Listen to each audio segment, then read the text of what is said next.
Hello, here I am again, Evangelist Siegfried Tomazsewski, and last week we spoke about faithfulness and unfaithfulness.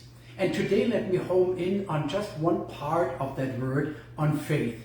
But before I come to speak about faith, I want to give you a little bit of a feedback of what happened in the last couple of weeks in our northern African countries where we focus so much with our campaigns. I just received an email from our contact person there, our man who is on the ground, and he informed me about just the last couple of days, 3 people from other religions who have been baptized.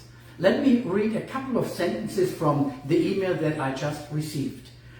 We have helped them providing him with Bibles, and this is what he writes. The Bibles were delivered and distributed to new believers, to students, believers, refugees, homeless, Bible study groups, and new house churches in those closed countries. Now, 3 people who have received the Bible, I just want to read a couple of sentences because it's so wonderful what God is doing in those specific countries. A 40-year-old man from First Meeting requested a Bible. His eyes were bursting with tears and joy as he received the Bible. Isn't that wonderful? Another brother here, Brother C, I call him, he said, "I'm surprised how the Lord has changed my life. I was a drug addict, addicted to adultery, an unethical lifestyle. I lived like an animal, but the Lord changed my life." Now here another one, Brother Y, a 22-year-old man. He said, "I met him after many conversions on the internet, but then I met him in person and he begged me and he pleaded with me to give him a Bible."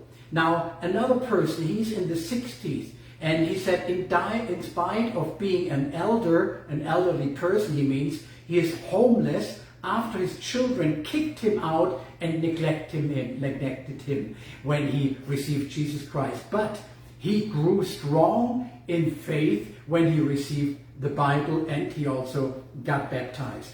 Now, the Bibles we distributed in Arabic, in French, in English, in Pula, in Hebrew, and also as memory cards, because those people, they are rehearsing and learning the scriptures by heart. Isn't that wonderful what God is doing in those countries?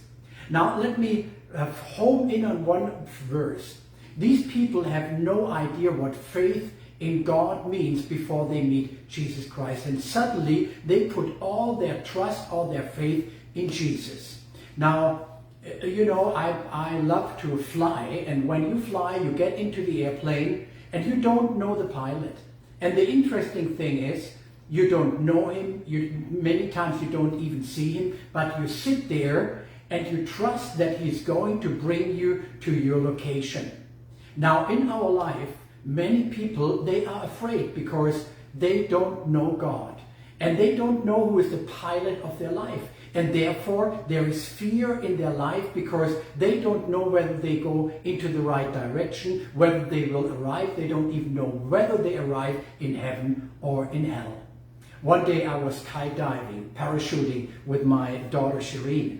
And you know, before we went up in the air, we were kind of training on the ground, and you learn everything about skydiving, and you put your trust in the parachute, and you know everything, and then you climb up with the plane, and then you're sitting at the edge of the open door, and then it counts down 3, 2, 1. That's the moment. It doesn't help to know anything about parachuting or paragliding or anything. It needs the moment of taking action and to jump, to put all your trust and your faith into the parachute and to jump. And that's the same thing in life. You know, we know everything about faith, but trusting Jesus is something very different if you come to the day-to-day life. You know, many times I believe you have been with the back to the wall. You know, we come into situations where the rubber meets the road, where we are in difficult, tight situations and we don't know how to handle, what to do anymore. And we are at the end. Now, you can read all the books about faith, you can learn everything by heart, but in those very specific situations, it won't help you. All you need to know is, whom can I trust to help me? David says, my times are in your hand. And I pray today that you don't take anything out of his hand, because he's got you, he's got your life, he's got your time, he's got everything in your hand if you trust him. And if you follow Jesus with all of your heart, he's going to make all things well.